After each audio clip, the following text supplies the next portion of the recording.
देश की राजनीति पर, आर्थिक नीतियों पर, विदेश नीतियों पर अपना बहुत ही बुद्धिजीवी, बहुत योग्य प्रशासक, विपक्ष के साझा उम्मीदवार श्री यशवंत कुमार सिन्हा जी, हमारे हर तरफ से साझा उम्मीदवार राष्ट्रपति पद के लिए आदरणीय श्री यशवंत सिन्हा जी अपने मत के लिए हमारे प्रदेश में आए हैं। मैं उनका अपनी पार्टी की तरफ से उनका हार्दिक स्वागत करता हूं, उनका अभिनंदन करता हूं और हमारे विधायक दल ने सबने उनको पूर्ण विश्वास दिलाया है कि हमारे एक एक मत उनके साथ जाएगा। और मैं समझता हूं जो विपक्ष में भी जो लोग ऐसे कुछ बैठे हैं जो राजनीति तो बीजेपी के खिलाफ करते हैं, लेकिन जब चुनाव का समय आता है तो वोट बीजेपी को देते हैं। आज उनका भी कसौटी है इस चुनाव में कि उनकी कथनी में और करनी में कैसा है वो भी पता चलेगा। मैं ज़्यादा समय ना लेकर, आप तो बाद में बोलोगे, मैं सम्माननीय श्री यशवंत सिन्हा जी से आग्रह करूंगा कि वो प्रेस को संबोधित करें। आदरणीय श्री यशवंत सिन्हा जी। बहुत बहुत धन्यवाद अध्यक्ष जी, हुड्डा जी और हमारे मीडिया के मित्रों। जैसा आपको बताया गया, मैं अपने चुनाव के अभियान के दरमियान आज यहाँ पर आया हूँ और आपसे मिलने के पहले हम यहाँ के सारे विधायकों से मिले, हुड्डा साहब के यहाँ उनके साथ भोजन किया और उन सब के भरपूर समर्थन का हमें वादा मिला है। जैसा कि अभी कहा गया आपसे कि मैं कई विरोधी दल जो हैं आज भारत की राजनीति में, उन्होंने मिलकर तय किया कि मैं उनका साझा उम्मीदवार बनूं इस चुनाव के लिए, और मैंने इस निमंत्रण को स्वीकार किया और आज उम्मीदवार हूं। मैंने 27 जून को अपना नामांकन किया और 27 जून के बाद से लगातार हम घूम रहे हैं, कई प्रदेशों में जा चुके और अभी जो कुछ दिन बचे हैं उसमें बचे हुए प्रदेशों में जाएंगे। हर जगह मेरा जो कार्यक्रम होता है वो 2 कार्यक्रम तो निश्चित है। नंबर 1 कि वहाँ जो समर्थक विधायक हैं उनसे हमारी मुलाकात होगी, जैसे आज यहाँ पर हुई, और दूसरा जहाँ मैं जाता हूँ वहाँ पर मीडिया से अवश्य मिलता हूँ, चाहे खबर छपे या ना छपे।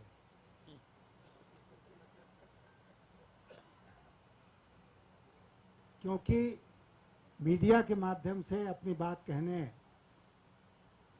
और लोगों तक पहुंचाने में, और ये पूरा जो चुनाव है उसका संदेश लोगों तक जाए, उसमें ये बहुत कारगर है। तो हम लोग इसलिए ऐसा कर रहे हैं कि, और मान लीजिए कि नेशनल इंटरनेशनल न्यूज़ नहीं बने, कम से कम लोकल न्यूज़ बनेगी और जिस अभियान में हम जुटे हैं उसका संदेश जनता तक पहुंचेगा। आप जानते हैं कि राष्ट्रपति के चुनाव में एक इलेक्टोरल कॉलेज होता है, उसमें एमएलएज होते हैं और एमपीज होते हैं। ये और नज़दीक करके बोलता हूँ, ये एक आम चुनाव की तरह नहीं है जिसमें जनता की भागीदारी होती है। तो इसीलिए उन लोगों से तो मिल ही रहा हूँ, लेकिन इस संघर्ष का संदेश जनता तक भी जाए इसके लिए भी प्रयास कर रहा हूँ। और क्यों आवश्यक है? इसलिए आवश्यक है कि पहले की चुनाव की तुलना में, राष्ट्रपति चुनाव की तुलना में इस बार का जो चुनाव है वो बहुत एक असाधारण परिस्थिति में हो रहा है। देश के जो हालात हैं वो आपको भी पता है, हमको भी पता है। एक अजीब खौफ का वातावरण है, डर और भय का वातावरण है पूरे देश में। कोई हिंदू है तो मुसलमान से डरा हुआ है, मुसलमान है तो हिंदू से डरा हुआ है, समाज को सांप्रदायिक ढंग से बांटा गया है और ये दोनों मिलकर डरे हुए हैं सरकार से और खास करके सरकारी एजेंसियों से। मैंने प्रशासन और पब्लिक लाइफ में 60 साल गुजारे हैं। 60 years is not a small period of time. 60 साल में मैंने इतना आतंक कभी नहीं देखा सरकारी एजेंसियों का जितना मैं आज के दिन देख रहा हूं। मैं 5 वर्षों तक अटल जी की सरकार में वित्त मंत्री था।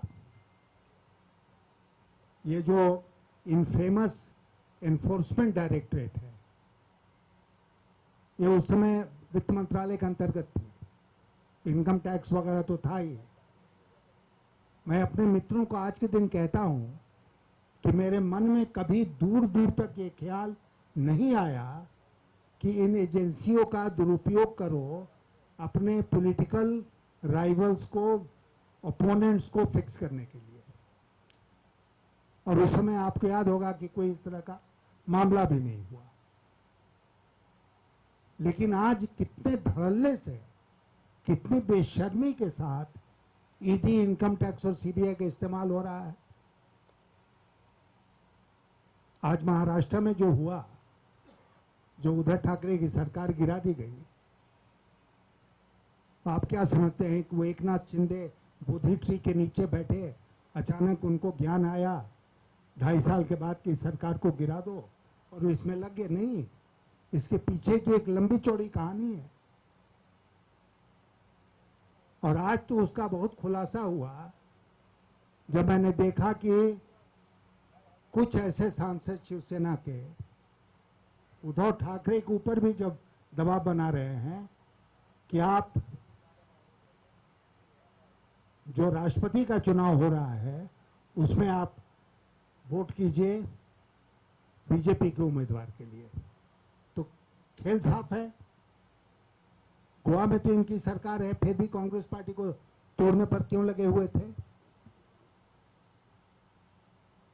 इसलिए मीडिया के हमारे मित्रों कि हम एक ऐसे माहौल में जी रहे हैं आज के दिन जहां हुकूमत में बैठे हुए लोग नहीं चाहते हैं कि कोई दूसरा कहीं भी सत्तानशीं हो, वो कहीं भी सरकार चलाए, कहीं भी जीते।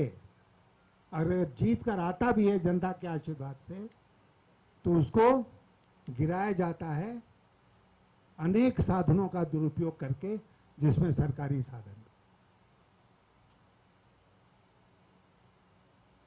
हम लोगों ने तय किया है इसको हम बर्दाश्त नहीं करेंगे। और अगर मैं राष्ट्रपति के चुनाव में खड़ा हूं तो इसीलिए खड़ा हूं, अगर देश में घूम रहा हूं तो इसीलिए घूम रहा हूं कि ये संदेश हम हर जगह पहुंचाएं कि आज देश के हालात कितने बिगड़ गए। और अगर मैं चुना गया तो मैं आज आपसे वादा करके जाना चाहता हूं, आप देखेंगे कि मेरे शपथ लेने के दूसरे दिन से ही इस प्रकार की हरकत बंद हो जाएगी। कैसे बंद हो जाएगी? मेरे पास कोई पावर तो है नहीं, या नहीं होगा कि मैं सरकार को कहूं कि ऐसा मत करो, लेकिन राष्ट्रपति की एक मॉरल अथॉरिटी होती है, एक उनका नैतिक अधिकार होता है जिसका उपयोग किया जा सकता है और जिसको करना चाहिए। मैंने कई जगह इस बात को कहा है कि पिछला 5 वर्ष जो राष्ट्रपति जी का रहा वो खामोशी के 5 वर्ष रहे।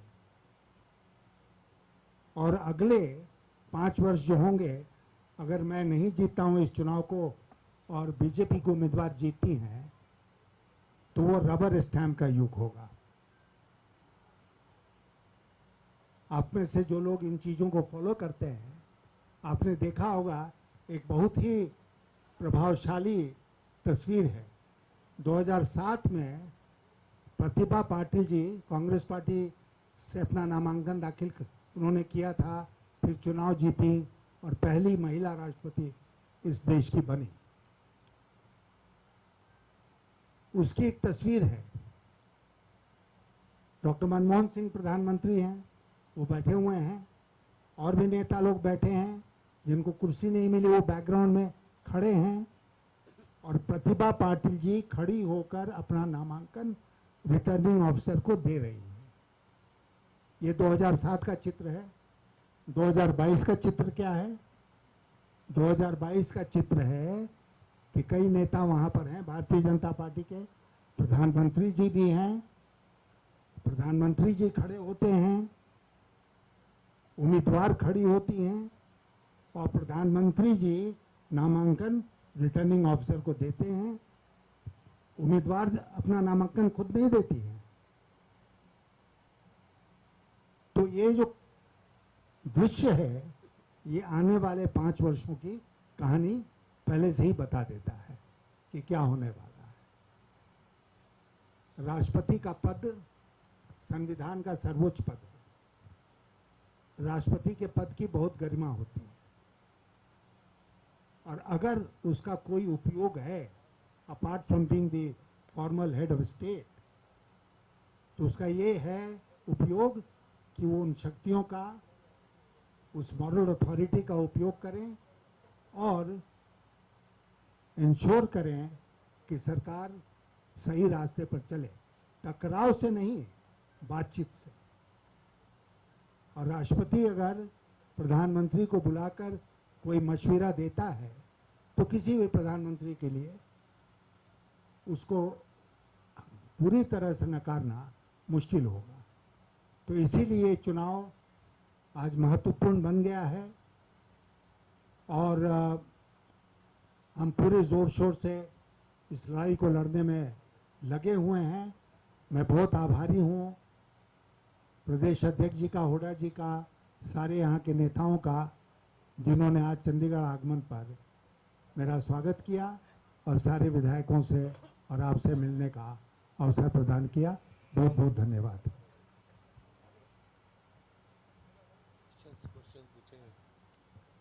Any question? नहीं, मैं तो हमारे उम्मीदवार जो राष्ट्रपति के माननीय यशवंत सिन्हा जी, अध्यक्ष जी, साथीगण, हमारे पुराने साथी कुलकर्णी जी, पूर्व सांसद व पत्रकार बंधुओं साथियों, हमारी मीटिंग हो गई CLP की, वहाँ सिन्हा साहब थे वहाँ, और सारे 30 विधायक थे वहाँ पर आज। 30 ने ही अश्योर किया है कि पार्टी की जो डायरेक्शन है उसके हिसाब से सब एक एक वोट, सब 30 के 30 यशवंत सिन्हा जी को देंगे। तो ये आए हैं, इनका मैं आभार व्यक्त करता हूँ कि पहले वहाँ आए हैं, अब PCC में आप लोगों से मिलने के लिए आए हैं। सारी इन्होंने बात तफसील में आपको बता दी है। तो मैं इनका फिर से यहाँ आने पर स्वागत भी करता हूँ, धन्यवाद भी करता हूँ, और आपसे आग्रह करता हूँ कोई क्वेश्चंस सिन्हा साहब से हो तो you can raise hand, we will send mic to you. Sinha साहब नमस्कार। सिन्हा साहब इधर से। सिन्हा साहब 2 सवाल है। जब आप एक करके पहले परिचय बिहारी वाजपेयी की सरकार में थे, मेरा नाम कुमार रमेश है। पहले अपना परिचय दे रहे हैं। मेरा नाम कुमार रमेश है। सर, जब आप अटल बिहारी वाजपेयी जी की सरकार में थे, आपने कहा कि इस प्रकार की कभी भी स्थिति नहीं पैदा हुई कि ED, CBI और तमाम चीज़ों का उपयोग किया जाए, लेकिन ये सरकार इस प्रकार चीज़ें कर रही है। आपको क्या लगता है कि उनकी योजना है कि विपक्ष को बिल्कुल धराशायी खत्म कर दिया जाए, और आप अपनी जीत को लेकर कितना आश्वस्त हैं? क्योंकि ये माना जा रहा था कि विपक्षी दल के जो लोग हैं, अगर वो चाहे तो आप जीत जाएंगे। कितना आश्वस्त हैं? विपक्षियों से कितनी बात हो पाई आपकी? एक तो मैं बहुत विश्वास के साथ इस बात को कह सकता हूँ कि अटल बिहारी वाजपेयी की सरकार में एजेंसियों का इस तरह का दुरुपयोग या कोई किसी तरह का दुरुपयोग नहीं होता था। और मैंने आपको बताया कि 4-5 साल तो मैं स्वयं वित्त मंत्री था और बहुत सारी एजेंसियां हमारे अंतर्गत थी। वो अटल जी सहमति के आधार पर आगे बढ़ना चाहते थे, ये सरकार टकराव के आधार पर आगे बढ़ना चाहती है। दोनों में मौलिक फर्क जो है वो यही है, कॉन्फ्रंटेशन, पहले कंसेंसस, आज कॉन्फ्रंटेशन। आश्वस्त, जहाँ तक आपने पूछा जीत के बारे में, तो मैं आश्वस्त नहीं होता तो इस बुढ़ापे में नगरी नगरी द्वारे द्वारे क्यों दौड़ता। इसीलिए दौड़ रहा हूँ कि मैं आश्वस्त हूँ। और मैं आज यहाँ आपको बता के जाना चाहता हूँ कि जो दृश्य आपको सामने दिख रहा है ना, उसके पीछे भी एक दृश्य है।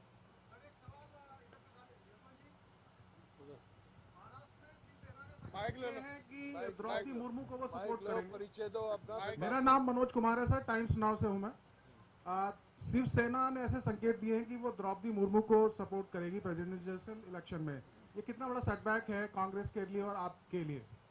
नहीं, ये सेटबैक तो क्लियरली है अगर उन्होंने इस तरह का फैसला किया है, क्योंकि हम तो ये उम्मीद करके चलते थे कि जो बचा हुआ धड़ा है उद्धव ठाकरे के साथ, वो हमारे समर्थन में रहेगा। और ऐसा उन्होंने आश्वासन भी हमको दिया था। लेकिन मैं आपसे फिर जोर देकर इस बात को कहना चाहता हूँ कि कई फैक्टर्स के चलते वक्तव्य लोग एक प्रकार का देंगे, वोटिंग लोग दूसरे प्रकार से करेंगे। हाँ, अभी सुधीन कुलकर्णी जी ने मुझे याद दिलाया कि जो मीटिंग हुई थी विरोधी दलों की दिल्ली में, उस दोनों मीटिंग में शिवसेना के प्रतिनिधि थे। Manoj Kumar sir from Pioneer newspaper. Do you think sir central government is misusing ED and CBI against MPs and MLAs so that you get a minimum vote in this presidential election? They are definitely misusing the agencies under their control, government agencies, to frighten people, to ensure that they do not vote for me. But fortunately, as I said earlier, it is a secret ballot. So however much you might try and control somebody's mind, when he goes inside that polling booth, it might be a different picture.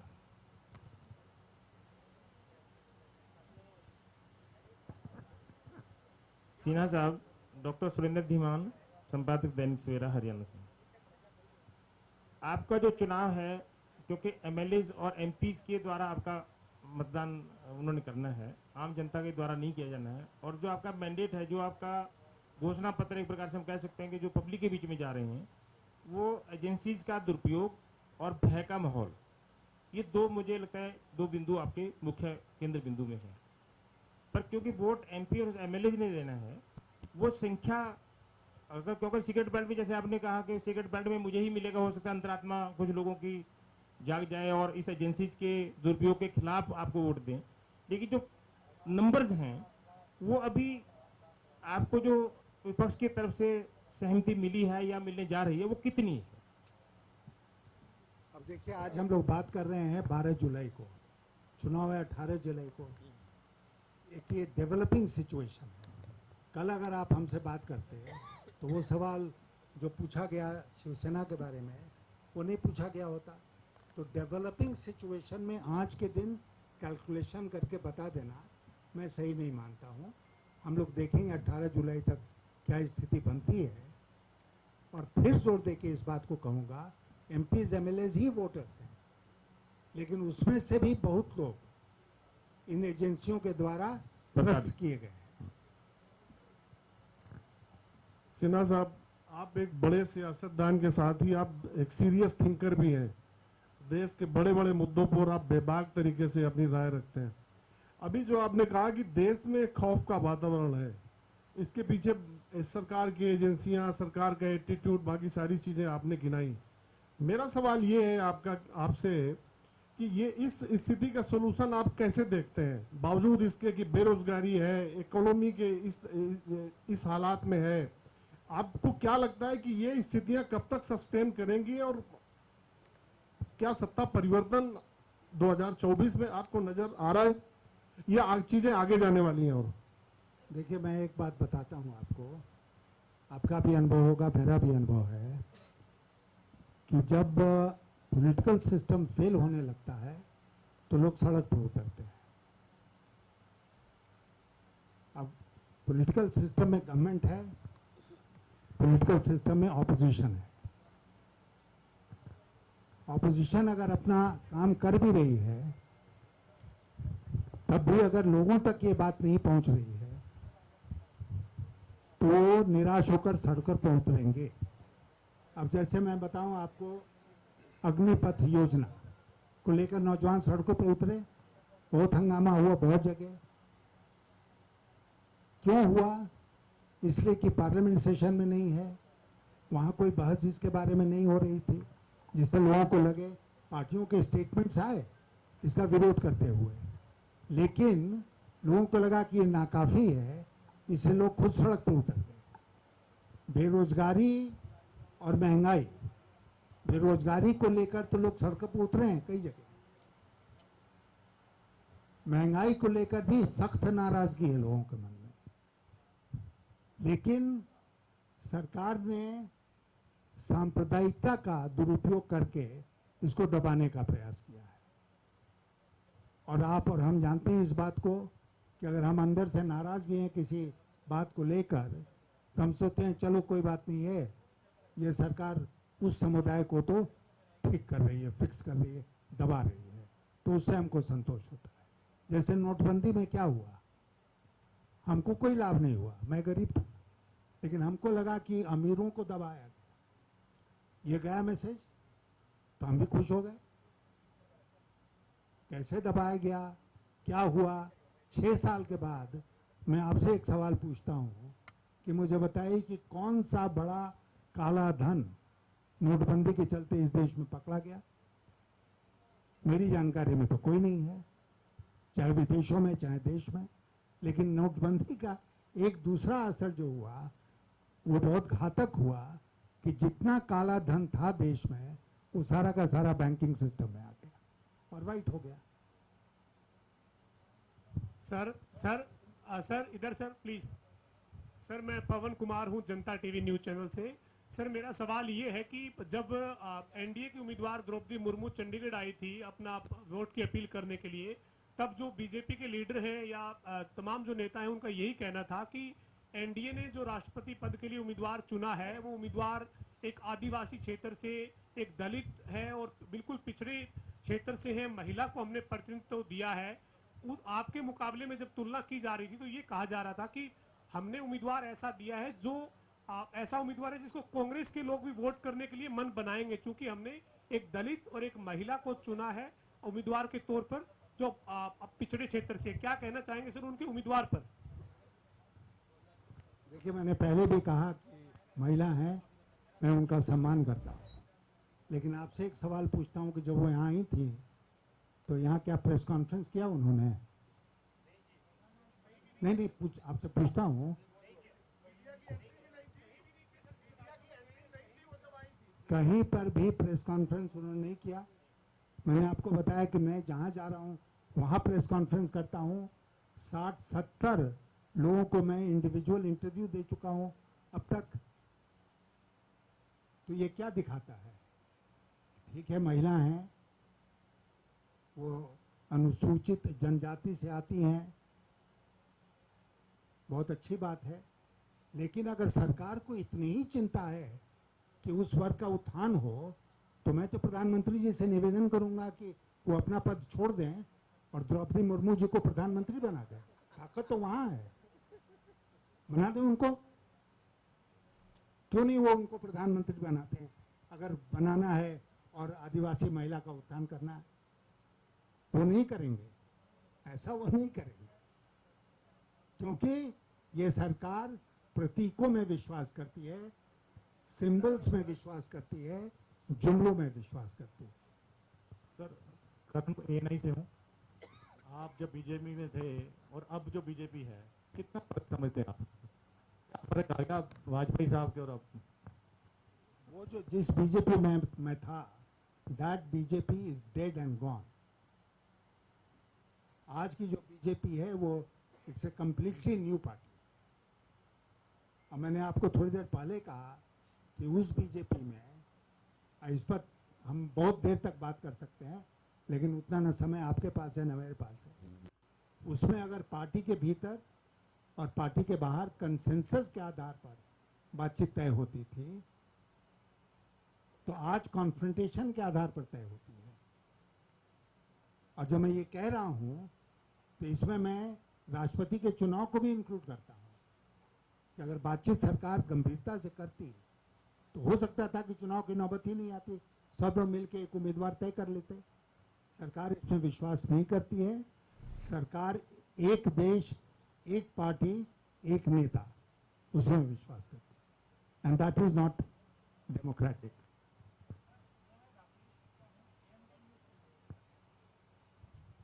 नमस्कार sir, मैं राकेश गुप्ता हूँ, ANB news channel से। मैं राष्ट्र चुनाव से हटकर आपसे अर्थव्यवस्था पर एक सवाल करना चाहता हूँ। हमारे जो पड़ोसी देश हैं वो भयंकर संकट से गुजर रहे हैं, लेकिन आप ये बताएं, क्योंकि आपने मंत्रालय देखा है, और इस समय जो हमारे देश की स्थिति कहें, खासकर आर्थिक स्थिति या अर्थव्यवस्था, वो किस दिशा में जा रही है? देखिए, बहुत इसका लंबा चौड़ा उत्तर होगा, लेकिन संक्षेप में आपको बताता हूँ। आपने जो पड़ोसी देशों की बात की, तो श्रीलंका में एक संकट है, उसके बहुत विशेष कारण हैं और उसकी तुलना भारत से नहीं की जा सकती है। लेकिन जहाँ तक हमारी अर्थव्यवस्था का सवाल है, वो विषय हमने भी नहीं रखा, आपने भी नहीं पूछा, लेकिन यहाँ आते समय मैंने पूछा था कि आज एक्सचेंज मार्केट में रुपए की क्या कीमत है, तो बताया गया कि रुपए की कीमत 79 रुपीज़ 63 पैसे टू $1 रुपए की कीमत हो गई है। अब आप पूरा एक इतिहास उठाकर देख लीजिए। अपने टाइम में यूपीए के 10 साल में मैंने रुपए की कीमत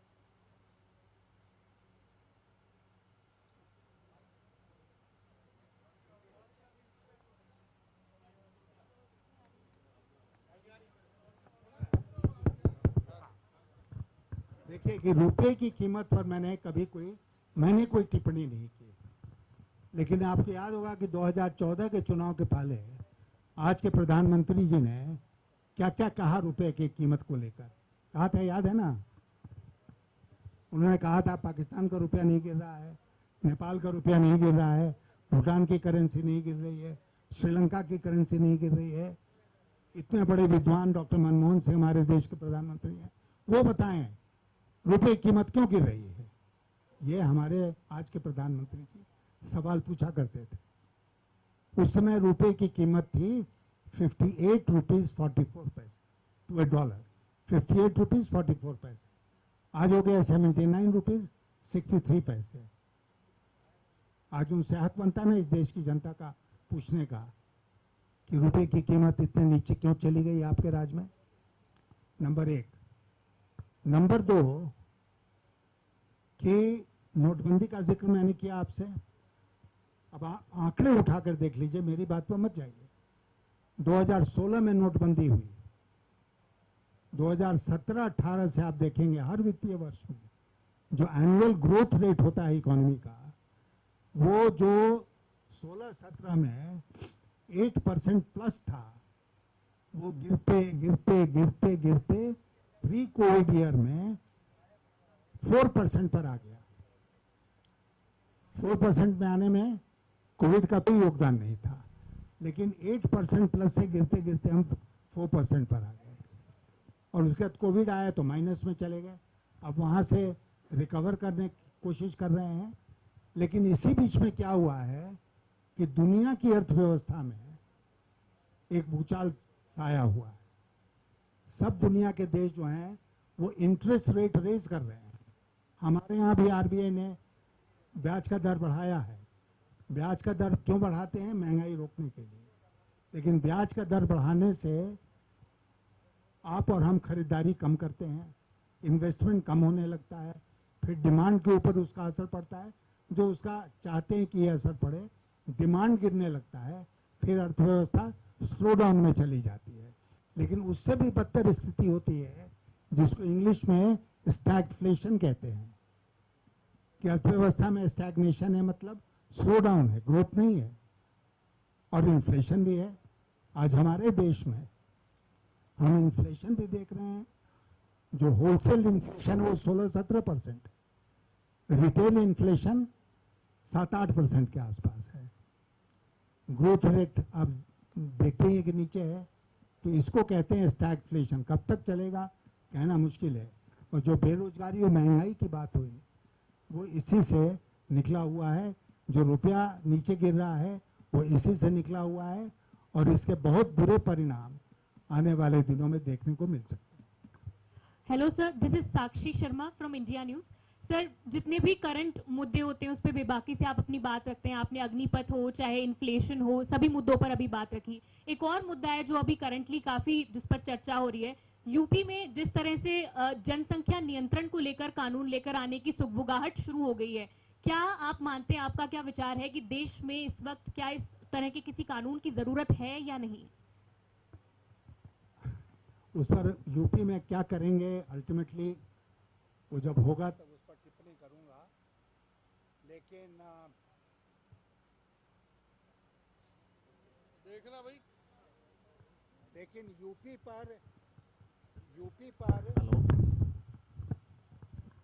पर टिप्पणी करने से मैं खुद भी बहुत घबराता हूँ, और इसलिए घबराता हूँ कि मैं दिल्ली में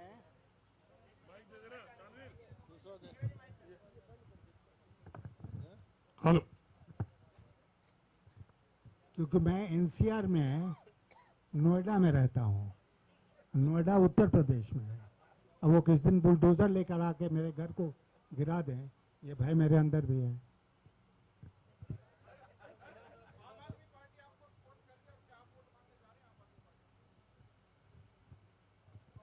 हमने आम आदमी पार्टी से, जैसे हमने सबसे वोट मांगा है, आम आदमी पार्टी से भी वोट मांगा है। अभी उन्होंने अपने पत्ते नहीं खोले हैं। हो सकता है आने वाले दिनों में कोई फैसला लेकर आप सबको बताएं।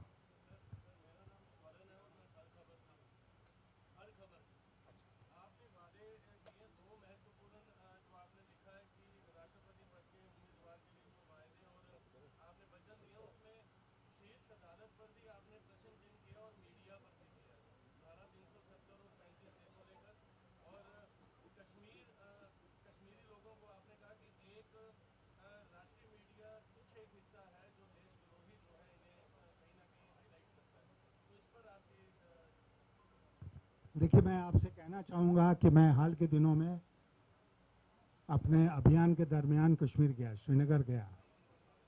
कई लोगों ने हमसे पूछा कि श्रीनगर जाने का क्या मतलब है, वहाँ तो विधानसभा भी नहीं है, कुछ 2-4 वोट हैं एमपीज़ के, उसके लिए दौड़ के क्यों जा रहे हैं। मैं कश्मीर इसलिए गया क्योंकि मैं दिखाना चाहता था कश्मीर के लोगों को और देश की जनता को कि मैं कश्मीर के लोगों को के साथ खड़ा हूँ। आज दोबारा है भारत के इतिहास में कि कश्मीर के लोगों का वोट इस चुनाव में उनके प्रतिनिधियों के माध्यम से नहीं पड़ने वाला है। ये बहुत दुर्भाग्य की बात है। और कश्मीर में जो अत्याचार हो रहा है, अगर आप वहाँ जाके स्वयं अपनी आंखों से देखें, वहाँ के लोगों से सचमुच में हृदय से हृदय मिलाकर बात करें, तब सच्चाई का पता चलता है। नहीं तो ऊपर से सब कुछ ठीक ठाक लगता है, जैसे कि चंडीगढ़ में लगता है। और कश्मीर के प्रति हमारी प्रतिबद्धता रही है। मैं चाहता हूँ कि सारे देश की प्रतिबद्धता रहे कश्मीर के प्रति। अभी जो अमरनाथ यात्रा में दुर्घटना हुई ना, मैं उस दिन वहीं था। उसके एक दिन पहले वो दुर्घटना हुई थी, तब तक कुछ छन छन के खबरें आ रही थी। अभी जब मैंने उसको फॉलो अप किया तो पता ये चला कि इसके लिए सीधे सीधे कश्मीर का प्रशासन जिम्मेदार है। 3000 से 5000 लोग जाते थे एक दिन में, उनको कहीं कहीं टेंट में रखा जाता था। इस बार वो संख्या बढ़ के 15000 हो गई और उनको ऐसे जगह में रख दिया गया जहां पर कि वो क्लाउड बर्स्ट का असर पड़ा, वो बह गए। तो इस तरह की बातें वहां पर हो रही हैं और आम जन के साथ जो नाइंसाफी हो रही है वो तो हो ही रही है। इसलिए प्रतिबद्धता दिखाने के लिए मैं कश्मीर गया था। सर, रवि चंदेल, सूर्या समाचार। Excuse me, last question. Yes sir. Sir, देश के अंदर जो मौजूदा माहौल बना हुआ है, आप इस समय विपक्ष के उम्मीदवार हैं राष्ट्रपति पद के, किस तरीके से देखते हैं पूरे देश के अंदर विपक्ष का रोल और खास तौर पे कांग्रेस का, जिस तरीके से आए दिन सिमटती जा रही है राज्यों के अंदर? ऐसी स्थिति के अंदर कांग्रेस का क्या रोल देखते हैं? किस तरीके से कांग्रेस जो है वो देशवासियों की आवाज को बुलंद कर सकती है? देखिए, मैं मानता हूं, दो भाग में इसका उत्तर दूंगा। एक तो मैं मानता हूं कि कई विपक्षी दलों का एक साथ आना, 2-3 दिन तक दिल्ली में बैठना और उसके बाद ये तय करना कि एक साझा उम्मीदवार हम राष्ट्रपति के चुनाव के लिए खड़ा करेंगे, फिर एक नाम पर सहमति बनाना, ये अपने आप में हालिया भारतीय राजनीति के लिए एक बहुत महत्वपूर्ण डेवलपमेंट है। मैं ऐसा मानता हूं और मैं ये भी मानता हूं कि ये राष्ट्रपति चुनाव तक ही सीमित नहीं रहेगा, उसके बाद आगे भी जाएगा। जहां तक आपने कांग्रेस पार्टी के बारे में सवाल पूछा, कांग्रेस पार्टी के बारे में मैं इतना ही कहूँगा कि उसकी अपनी एक भूमिका है। इस देश में अनेक ऐसे क्षेत्र हैं जहाँ पर कांग्रेस पार्टी का सीधा टक्कर भारतीय जनता पार्टी के साथ है। कहीं कहीं रीजनल पार्टीज भी हैं, लेकिन कई सीटों पर सीधा, कई प्रदेशों में सीधा है। तो इसलिए कांग्रेस पार्टी के रोल को घटाकर मिनिमाइज करके देखना आने वाले दिनों में सही नहीं होगा और सब लोग इकट्ठे आ जाएं तो बहुत खुशी की बात होगी। Thank you, thank you.